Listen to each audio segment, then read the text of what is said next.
আমরা এখানে যারা আছি মানে সবাই অসুস্থ, এখানে ওষুধেরই লাখ লাখ টাকা লাগে। এখানে যারা চাকরি করে, যারা যারা সেবা দেয়, তারা অনেক খাটে, বেতন যদি না পায় তাহলে তো তারা এখানে চাকরি করবে না। তা আমাদেরকে কে দেখবে? সবার কাছে অনেক দোয়া, যারা আমাদের খাওয়াতেছেন তাদেরকে অনেক অনেক দোয়া। আসসালামু আলাইকুম। আমি এখানে 8 বছর থেকে আছি। আমার নাম তাসলিমা। আমরা প্রতিদিন এখন থেকে মাছ, মাংস, ডিম, ডেলি এগুলো মাছ, গোস্ত, ডিম এগুলো খেতেছি। তা এখন আমরা আগের থেকে অনেক ভালো আছি আপনাদের দোয়ায়। আমরা অনেকেই ভালো খেতেছি, অনেক ভালো আছি আপনাদের দোয়ায়। যারা আমাদেরকে এখানে খাবার দিয়ে থাকেন প্রতিনিয়ত, প্রতিদিন দিয়ে থাকেন, তাদের জন্য আপনাদের অনেক অনেক দোয়া।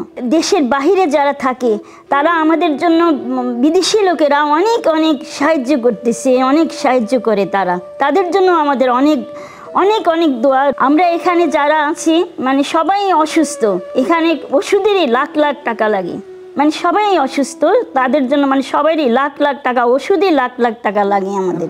আমি তো বিছনা থেকে উঠতে পারি না, হাঁটতে পারি না। তারপর আমাকে ধরে মানুষে উঠে নেয়, বাথরুমে নিয়ে যায়, আবার বাথরুম থেকে আনে, তারা নিয়ে যায় আমাকে ওখানে। তারপরে তারা আমাকে খাওয়া দাওয়া করে দেয়, এমনকি সব কিছু তারা করে। আমার তো প্রতি মাসে অনেক ওষুধ লাগে, অনেক। আমি তো উঠতে পারি না, বেশিক্ষণ হাঁটাচলাও করতে পারি না, খুব একটা দাঁড়িয়েও থাকতে পারি না, বা হাত দিয়ে কোনো কিছু করতে পারি না। এখানে যারা চাকরি করে, যারা যারা সেবা দেয়, সেবা করে, যারা সেবার লোক যারা, তারা অনেক খাটে। তারা 24 ঘন্টা মানে রাত্র দিন জেগে মানে মানুষকে সাহায্য দেয়, সাহায্য করে, অনেক মানে সেবা করে, তারা অনেক খাটে।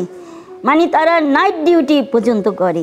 আমাদের খাওয়া দাওয়ার পাশাপাশি কিছু নগদ অর্থ প্রয়োজন হয়, অর্থ লাগে আমাদের। নগদ অর্থ ছাড়া যারা কাজ করে এখানে, তাদের বেতন কোত্থেকে দিবে, কোত্থেকে তারা বেতন পাবে? আমাদের ওষুধে বা কোত্থেকে কিনবে, কি করে কিনবে? টাকা না পেলে এখানে তো অনেক লাখ লাখ টাকা লাগে। যারা প্রতিনিয়ত ডিউটি করে আসছেন, যারা নাইট ডিউটি করে পর্যন্ত, তারা যদি বেতন যদি না পায় তাহলে আমাদেরকে কে দেখবে? তা বেতন যদি না পায় তাহলে তো তারা এখানে চাকরি করবে না। তা আমাদেরকে কে দেখবে? এটা তো আমাদের অনেক বড় ধরনের অসুবিধা হয়ে পড়বে। সবার কাছে অনেক দোয়া, যারা এখানে আমাদেরকে খাবারগুলো দিতেছেন, যারা আমাদেরকে খাবার খাওয়াতেছেন, তাদেরকে অনেক অনেক দোয়া।